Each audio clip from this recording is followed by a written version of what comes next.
If you're visiting pornographic websites, you are opening yourself to demons. How? In the Old Testament, God forbade his children from looking at the nakedness of others. How are you doing, my dearest family? Welcome again to Direct TV, bringing to the truth with Brother Joshua. And like I said, the Word Fest have been ongoing, and I said, get ready, I'll be bringing to you several videos. But the video we are about to watch today is actually a sensitive topic because it has everything to do with your effectiveness as a Christian. And I've brought to you two videos from the man of God, Reverend Dr. Chris and Prophet Uebert. So kindly watch the first video, and I'll be right back. Don't forget to hit the like button and subscribe. Watch this. Don't envy godless men. They may be rich, influential. Don't even enjoy their company. Sometimes people like to identify with some big names. As a young person, it didn't matter to me who they were and what they had. As far as they were not Christians, it didn't matter to me who they were. I was still very young when I came across these verses in the book of Proverbs and Ecclesiastes. For example, where do you get your music from?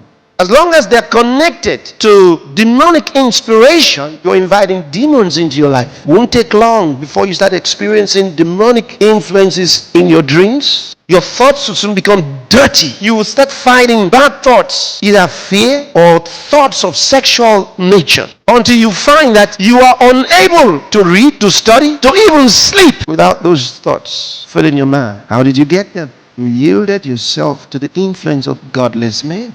Through music, through dance. And if you're visiting pornographic websites, you are opening yourself to demons. How?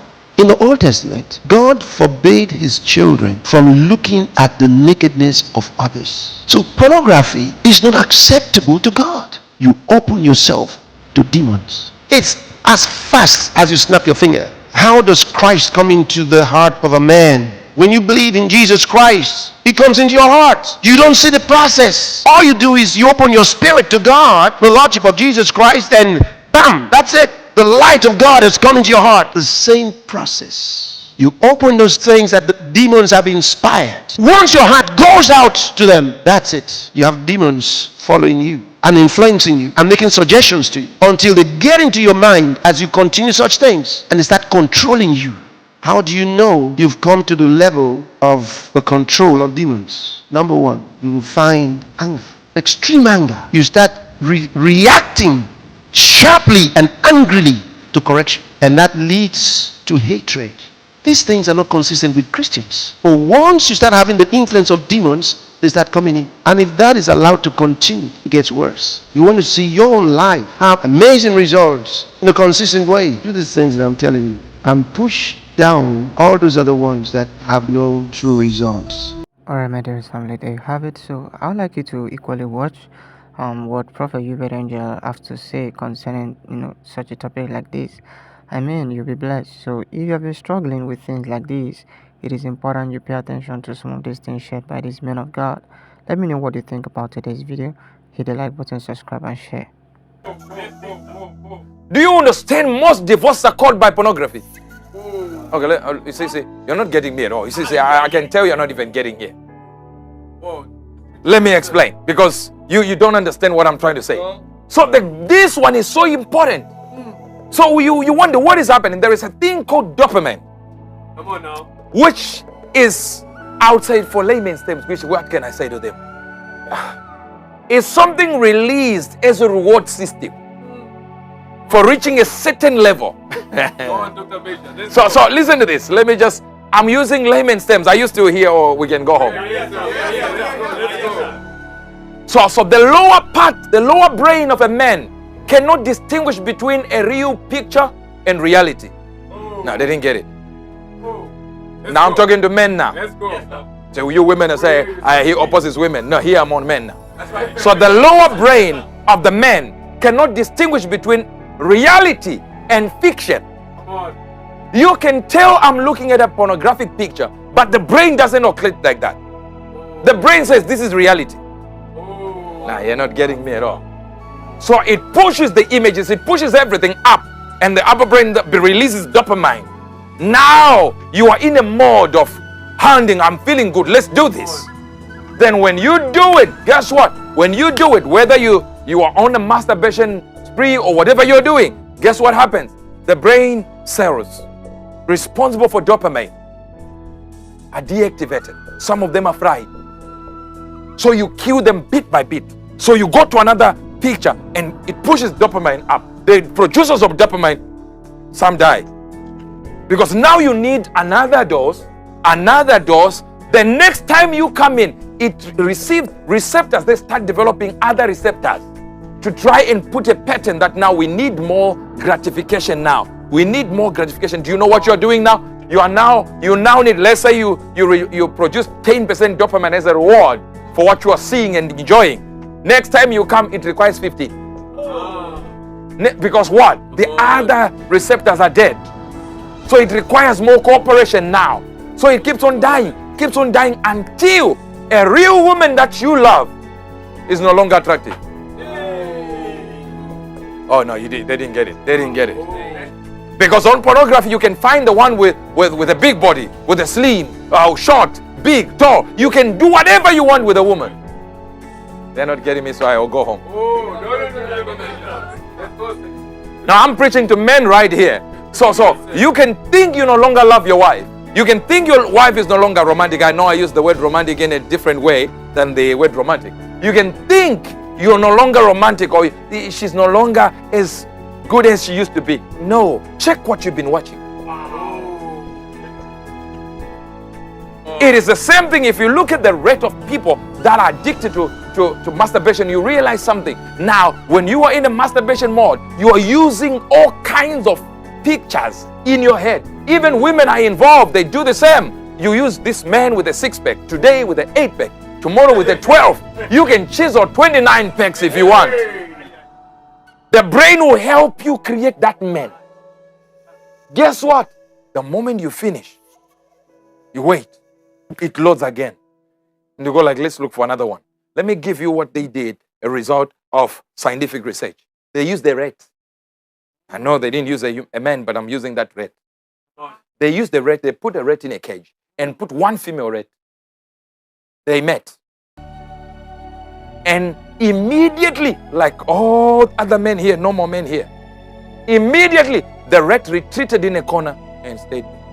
It was done with the sex issue. Done for those minutes. Done. The woman, on the other hand, they took that woman, put in a cage with another rat that was already retreating, saying, I don't need it anymore. Rushed immediately. Then they took another new female rat, and put in this one that was like, I'm not doing it. Ran immediately to that one. And they realized the more they did it, the scientists said it was going to keep enjoying it until it died enjoying it. But with its own female, one female, it only did it once and went in the corner, retreated, it was done. Then they put another one, dopamine. So that's exactly what pornography does. Boom, one comes in. Whoa, you are done. Then, little bit, it needs to be rewarded again. You go in, until every woman doesn't make sense anymore. Until every man you are watching never makes sense now. So now, when you meet them and you have sex with them, they don't meet your expectation that you dreamt in your brain. So guess what happens? You kill them. They're not getting me at all. Do you understand? The highest murders in America were committed in the states that have the highest sales of pornographic material. When you see this, I'm explaining from a scientific view. But understand something here. There is a certain level of godlessness, a certain level of a goddess called Teraphim that is actually responsible for what you watch. What is a married man and a married woman doing watching pornographic video? 70 Shades of Blue. Blue is blue. No, it has nothing to do with. I read the thing, the synopsis from this thing that they put there. I'm like, you want me to do what? To accept that this is a Christian movie just because you say it wasn't like, oh, they say, no, you don't understand, Prophet. It's not like that. Why would I need 70 shades of gray? There is one gray. No, understand this. But it becomes so normal for Christians. Yeah, it's just a movie. It's nothing. It's just a movie. Let me tell you one thing. What Hollywood does when they sacrifice to a teraphim, what they do is they create a whole movie. Nice. You know this is Denzel Washington. Brilliant guy. I love him myself. He's a tongue-talking, scripture-quoting believer. In fact, I've seen his pastor one time with his pastor. He came out of the service with his pastor, and the pastor had spoken about what he wanted to do in Africa. And Denzel Washington followed the pastor and said, Pastor, what are you doing? I'm going to be out working and stuff like that. But I really enjoyed what you spoke when you spoke about the kids in Africa that you want to help. Thank you, Pastor. Then he pressed the paper in his hands like this, in the pastor's hands, and the pastor went. The pastor went in the car, and Denzel Washington was going like, what does he want to tell me? Opened and it's a check for $2 million. Wow. Now, that church. Now, but in Hollywood, he can act all the parts you like. But the producer knows what to do. Immediately, have you noticed the blatant pornographic material you receive without knowing? After someone beat someone, after they beat, they need to beat one fist, boom, and the person falls to the ground. And this one is not dead. He rushes to his girlfriend. They kiss. This guy is about to wake up. And notice they do it in every movie. Why are they? What if this guy wakes up? What are we going to do? No, they don't care. Because at that time, they are sacrificing to teraphim. And guess who is watching? You. Guess who is the audience? You. And remember, they are not there when you watch it. You are the one sacrificing your time to him. So consistently, we are led to worship gods from ancient times without noticing.